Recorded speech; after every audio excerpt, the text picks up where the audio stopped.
ಸ್ನೇಹಿತರೆ ನಮಸ್ಕಾರ. SR ಬಾಯ್ ಮತ್ತೊಂದು ವಿಡಿಯೋಗೆ ಸ್ವಾಗತ ಸುಸ್ವಾಗತ ಅಂತ ಹೇಳ್ತಾ, ಸ್ನೇಹಿತರೆ ಇವತ್ತಿನ ವಿಡಿಯೋದಲ್ಲಿ 6ನೇ ತರಗತಿಯ ಪ್ರವೇಶಕ್ಕಾಗಿ ಆನ್ಲೈನ್ ಮೂಲಕ ಅರ್ಜಿನ ಯಾವ ರೀತಿ ಸಲ್ಲಿಸಬೇಕು, ಅದಕ್ಕೆ ಬೇಕಾಗುವಂಥ ದಾಖಲಾತಿಗಳೇನು, ಅದರ ಜೊತೆಗೆ ಕೊನೆಯ ದಿನಾಂಕವೇನು, ಇದರ ಬಗ್ಗೆ ಸಂಪೂರ್ಣವಾದ ಮಾಹಿತಿನ ನಿಮಗೆ ಕೊಡ್ತೀನಿ. ಮೀಸಲಾತಿ ಯಾವ ರೀತಿ ಇರುತ್ತೆ, ಎಲ್ಲ ನಿಮ್ಮ ಪ್ರಶ್ನೆಗಳಿಗೆ ಈ ಒಂದು ವಿಡಿಯೋ ಸಾಕು ಅಂತ ಹೇಳ್ತಾ, ಸ್ನೇಹಿತರೆ ವಿಡಿಯೋ ಬಗ್ಗೆ ಮಾಹಿತಿನ ಕೊಡೋಕ್ಕಿಂತ ಮುಂಚೆ ನೀವು ನಮ್ಮ SR ಬಾಯ್ ಯೂಟ್ಯೂಬ್ ಚಾನಲ್ನ ಇನ್ನೂ ಕೂಡ ಸಬ್ಸ್ಕ್ರೈಬ್ ಮಾಡ್ಕೊಂಡಿಲ್ಲದೆ ಸಬ್ಸ್ಕ್ರೈಬ್ ಮಾಡ್ಕೊಳ್ಳಿ. ಪಕ್ಕದಲ್ಲಿರುವ ಬೆಲ್ ಐಕನ್ನ ಪ್ರೆಸ್ ಮಾಡಿದ್ರೆ ನಾವು ಪ್ರತಿಯೊಂದು ವಿಡಿಯೋಗಳು ನೀವು ನೋಡ್ಬೋದು ಅಂತ ಹೇಳ್ತಾ, ಸ್ನೇಹಿತರೆ ಮಾಹಿತಿ ತಿಳಿಯೋಣ ಬನ್ನಿ.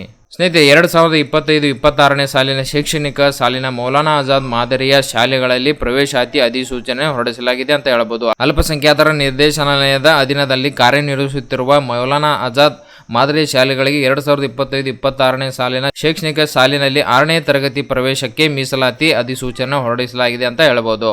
2025-26ನೇ ಸಾಲಿನಲ್ಲಿ ಪ್ರವೇಶ ಪ್ರಕ್ರಿಯೆಗಾಗಿ ಅರ್ಹವಿರುವ ವಿದ್ಯಾರ್ಥಿಗಳು ಸೇವಾ ಸಿಂಧು ಪೋರ್ಟಲ್ ಮೂಲಕ ಅಲ್ಪಸಂಖ್ಯಾತರ ನಿರ್ದೇಶನಾಲಯದ ಮೌಲಾನಾ ಆಜಾದ್ ಮಾದರಿ ಶಾಲೆಗಳ 6ನೇ ತರಗತಿ ಪ್ರವೇಶಕ್ಕೆ ಆನ್ಲೈನ್ ಮೂಲಕ ಅರ್ಜಿ ಸಲ್ಲಿಸಬಹುದಾಗಿದೆ.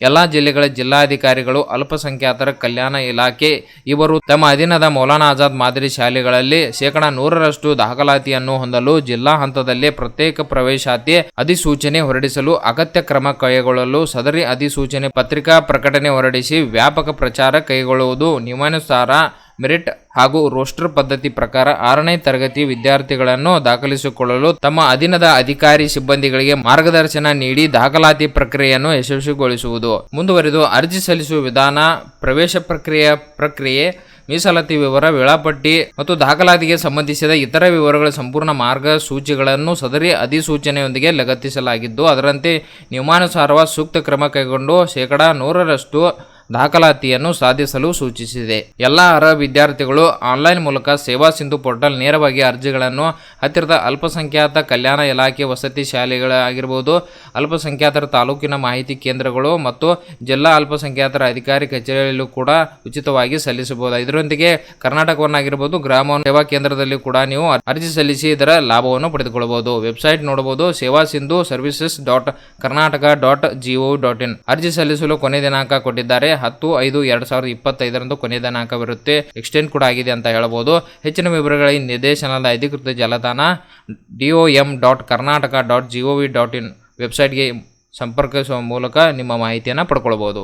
ಅಲ್ಪಸಂಖ್ಯಾತ ನಿರ್ದೇಶನಾಲಯದ 115 ಮೊರಾರ್ಜಿ ದೇಸಾಯಿ ವಸತಿ ಶಾಲೆಗಳು, 29 ಡಾಕ್ಟರ್ APJ ಅಬ್ದುಲ್ ಕಲಾಂ ವಸತಿ ಶಾಲೆಗಳು ಮತ್ತು 4 ಸರ್ಕಾರಿ ಮುಸ್ಲಿಂ ವಸತಿ ಶಾಲೆಗಳ ಕಾರ್ಯನಿರ್ವಹಿಸುತ್ತಿದ್ದು, ಸದರಿ 148 ವಸತಿ ಶಾಲೆಗಳನ್ನು 6ನೇ ತರಗತಿ ಪ್ರವೇಶಾತಿಗೆ ಅಂದಾಜು 11,330 ಸೀಟುಗಳು ಲಭ್ಯವಿದ್ದು, ಸದರಿ ಸೀಟುಗಳಿಗೆ ವಿದ್ಯಾರ್ಥಿಗಳನ್ನು ದಾಖಲಾತಿ ಮಾಡಲು ಅನುಸರಿಸಬೇಕಾದ ಪ್ರವೇಶ ಪರೀಕ್ಷೆ, ವಿದ್ಯಾರ್ಥಿಗಳ ಸಂಖ್ಯೆ, ವರ್ಗವಾರು ಮೀಸಲಾತಿ, ವಿಶೇಷ ವರ್ಗದವರಿಗೆ ಮೀಸಲಾತಿ ಹಾಗೂ ಪರೀಕ್ಷೆ ಮಾರ್ಗಸೂಚಿ ಸಂಬಂಧಿಸಿದಂತೆ ಅಲ್ಪಸಂಖ್ಯಾತರ ಕಲ್ಯಾಣ ಇಲಾಖೆ ವತಿಯಿಂದ ಸರ್ಕಾರಿ ಆದೇಶ ಹೊರಡಿಸಲಾಗಿದೆ. ಆದ್ದರಿಂದ ಅಲ್ಪಸಂಖ್ಯಾತರ ನಿರ್ದೇಶನಾಲಯದ ಅಧೀನದಲ್ಲಿ ಕಾರ್ಯನಿರ್ವಹಿಸುತ್ತಿರುವ ಶಿಕ್ಷಣ ಸಂಸ್ಥೆಗಳಲ್ಲಿ 6ನೇ ತರಗತಿ ಪ್ರವೇಶಾತಿಗೆ ನಿಯಮಾನುಸಾರ ನಿಬಂಧನೆ, ಷರತ್ತು, ಮಾರ್ಗಸೂಚಿ ಅನುಸರಿಸಬೇಕಾಗುತ್ತದೆ. ಪ್ರವೇಶಾತಿ ಸಂಖ್ಯೆ: ಅಲ್ಪಸಂಖ್ಯಾತರ ನಿರ್ದೇಶನಾಲಯ ಅಧೀನದಲ್ಲಿ ಕಾರ್ಯನಿರ್ವಹಿಸುತ್ತಿರುವ ಸರ್ಕಾರಿ ಮುಸ್ಲಿಂ ಶಾಲೆಗಳು, ಅಲ್ಪಸಂಖ್ಯಾತರ ಮೊರಾರ್ಜಿ ದೇಸಾಯಿ ವಸತಿ ಶಾಲೆಗಳು ಹಾಗೂ ಡಾಕ್ಟರ್ APJ ಅಬ್ದುಲ್ ಕಲಾಂ ವಸತಿ ಶಾಲೆಗಳಲ್ಲಿ 6ನೇ ತರಗತಿ ಪ್ರವೇಶಾತಿ ಸಂಖ್ಯೆಯು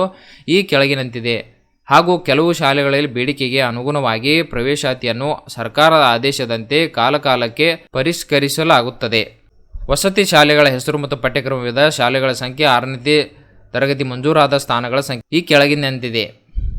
ಸರ್ಕಾರಿ ಮುಸ್ಲಿಂ ವಸತಿ ಶಾಲೆಗಳ ಸಂಖ್ಯೆ 4, ಒಟ್ಟು 260 ವಿದ್ಯಾರ್ಥಿಗಳು ಮಂಜೂರಾತಿ ಆಗಲಿದೆ ಅಂತ ಹೇಳ್ಬೋದು. ಅದೇ ರೀತಿ ಮೊರಾರ್ಜಿ ದೇಸಾಯಿ ವಸತಿ ಶಾಲೆಗಳು ಎಷ್ಟಿದೆ ಅಂದರೆ 115, ಅದರಲ್ಲಿ 9,240 ಸ್ಥಾನಗಳಿಗೆ ಮಂಜೂರಾತಿ ಆಗಿದೆ.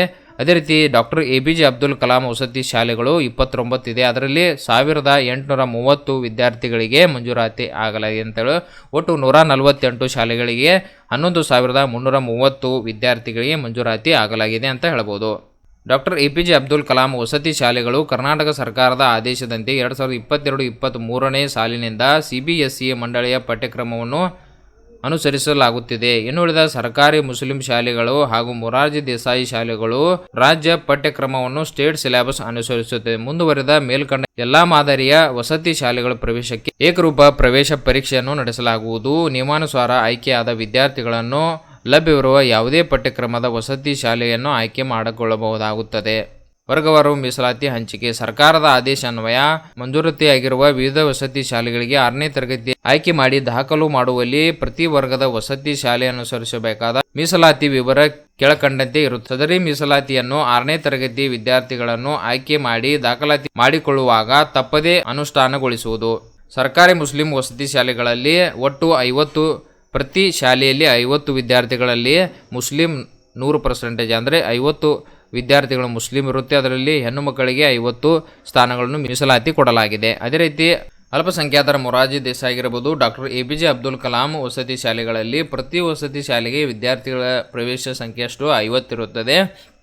ಅದರಲ್ಲಿ ಅಲ್ಪಸಂಖ್ಯಾತ ವಿದ್ಯಾರ್ಥಿ 75% ಅಂದರೆ 38 ವಿದ್ಯಾರ್ಥಿಗಳು.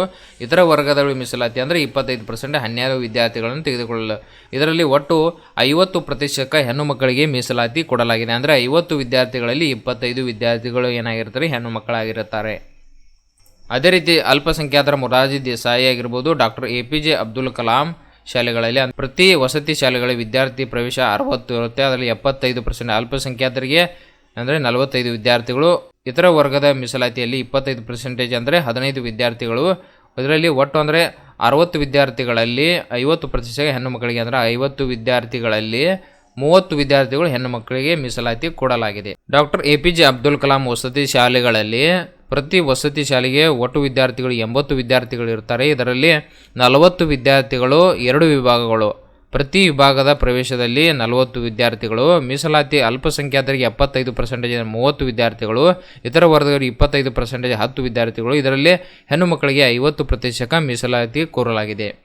ಸ್ನೇಹಿತರೆ, ಜಾತಿ ಮತ್ತು ಆದಾಯ ಪ್ರಮಾಣ ಪತ್ರ ಯಾವ ರೀತಿ ಇರುತ್ತೆ ಅಂದರೆ ಅಲ್ಪಸಂಖ್ಯಾತರಾಗಿರ್ಬೋದು, ಹಿಂದುಳಿದ ವರ್ಗಗಳು ಮತ್ತು ಪರಿಶಿಷ್ಟ ಜಾತಿ ಮತ್ತು ಪರಿಶಿಷ್ಟ ಪಂಗಡದವರು ಜಾತಿ ಪ್ರಮಾಣ ಪತ್ರ ತಹಶೀಲ್ದಾರರಿಂದ ಪಡೆದಿರಬೇಕಾಗುತ್ತದೆ. ಅದೇ ರೀತಿ 3 ವರ್ಗದವರಿಗೆ ವಾರ್ಷಿಕ ಆದಾಯ ಎಷ್ಟಿರಬೇಕಂದ್ರೆ 2.5 ಲಕ್ಷಕ್ಕಿಂತ ಜಾಸ್ತಿ ಇರಬಾರದು.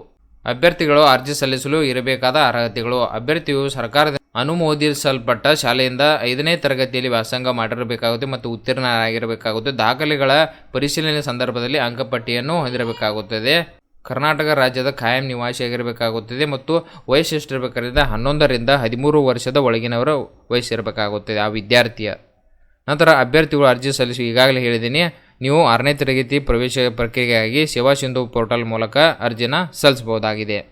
ಅರ್ಜಿ ಸಲ್ಲಿಸಲು ಬೇಕಾಗುವ ದಾಖಲಾತಿಗಳೆಂದರೆ ವಿದ್ಯಾರ್ಥಿ ಇತ್ತೀಚಿನ ಭಾವಚಿತ್ರ, ಜಾತಿ ಮತ್ತು ಆದಾಯ ಪ್ರಮಾಣ ಪತ್ರ, ವಿದ್ಯಾರ್ಥಿ ಅಂಗವಿಕಲ ಪ್ರಮಾಣ ಪತ್ರ, ವಿಶೇಷ ವರ್ಗದವರಿಗೆ ಬೇಕಾಗಿರುವ ಪ್ರಮಾಣ ಪತ್ರ, ಬಾಲಕಾರ್ಮಿಕರ ಮಕ್ಕಳಾಗಿರ್ಬೋದು, ಅನಾಥ ಮಕ್ಕಳು, ವಿಧವೆಯ ಮಾಜಿ ಸೈನಿಕರ ಮಕ್ಕಳು, ಸಫಾಯಿ ಕರ್ಮಚಾರಿ ಮಕ್ಕಳು, ಆತ್ಮಹತ್ಯೆ ರೈತರ ಮಕ್ಕಳಾಗಿರ್ಬೋದು, ಸ್ಥಳೀಯ ಅಭ್ಯರ್ಥಿಯ ಮಕ್ಕಳು, ವಿಶೇಷ ದುರ್ಬಲ ವರ್ಗದವರಿಗೆ ಅಂದರೆ ಆ ಸರ್ಟಿಫಿಕೇಟ್ ಪ್ರಮಾಣ ಪತ್ರ ಬೇಕಾಗುತ್ತದೆ.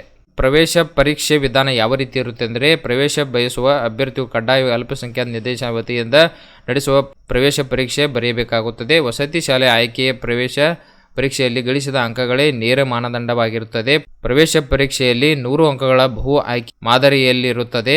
ಪ್ರಶ್ನೆ ಪತ್ರಿಕೆಯು ಕನ್ನಡ, ಇಂಗ್ಲಿಷ್ ಮತ್ತು ಉರ್ದು ಮಾಧ್ಯಮದಲ್ಲಿರುತ್ತದೆ. 1 ಅಂಕದ 100 ಪ್ರಶ್ನೆಗಳು ಒಳಗೊಂಡಿರುತ್ತದೆ. ಸದರಿ ಪ್ರಶ್ನೆಗಳನ್ನು ಉತ್ತರಿಸಲು 120 ನಿಮಿಷ ಕಾಲಾವಕಾಶ ನೀಡಲಾಗುವುದು. 90% ಪ್ರಶ್ನೆಗಳು 4 ಮತ್ತು 5ನೇ ತರಗತಿ ಪಠ್ಯಾಧಾರಿತವಾಗಿರುತ್ತದೆ ಮತ್ತು ಪ್ರವೇಶ ಪರೀಕ್ಷೆಗೆ ನಿಗದಿಪಡಿಸಿದ ವಿಷಯವಾರು ಅಂಕಗಳು ಕೆಳಗಿನಂತಿದೆ. ಕನ್ನಡಕ್ಕೆ 20, ಇಂಗ್ಲಿಷಕ್ಕೆ 20, ಗಣಿತ 20, ಪರಿಸರ ಅಧ್ಯಯನ ಆಗಿರಬಹುದು, ಸಾಮಾನ್ಯ ವಿಜ್ಞಾನಕ್ಕೆ 20, ಸಾಮಾನ್ಯ ಜ್ಞಾನ ಮತ್ತು ಮಾನಸಿಕ ಸಾಮರ್ಥ್ಯಕ್ಕೆ 20 ಅಂಕಗಳನ್ನು ನಿಮಗೆ ಪರೀಕ್ಷೆಯಲ್ಲಿ ಕೊಡಲಾಗುವುದು. ಸ್ನೇಹಿತರೆ, ಈ ಒಂದು ವಿಡಿಯೋ ನಿಮಗೆ ಇಷ್ಟವಾದರೆ ಲೈಕ್ ಮಾಡಿ, ಸಬ್ಸ್ಕ್ರೈಬ್ ಮಾಡಿ, ತಪ್ಪದೇ ತಮ್ಮ ಬಂಧು ಮಿತ್ರರಿಗೆ ಶೇರ್ ಮಾಡಿ ಅಂತ ಹೇಳ್ತಾ ಅಲ್ಲಿವರೆಗೆ ಮತ್ತೊಂದು ಇಂಟ್ರೆಸ್ಟಿಂಗ್ ವಿಡಿಯೋ ಜೊತೆ ಬರ್ತೀನಿ. ಜೈ ಹಿಂದ್, ಜೈ ಕರ್ನಾಟಕ.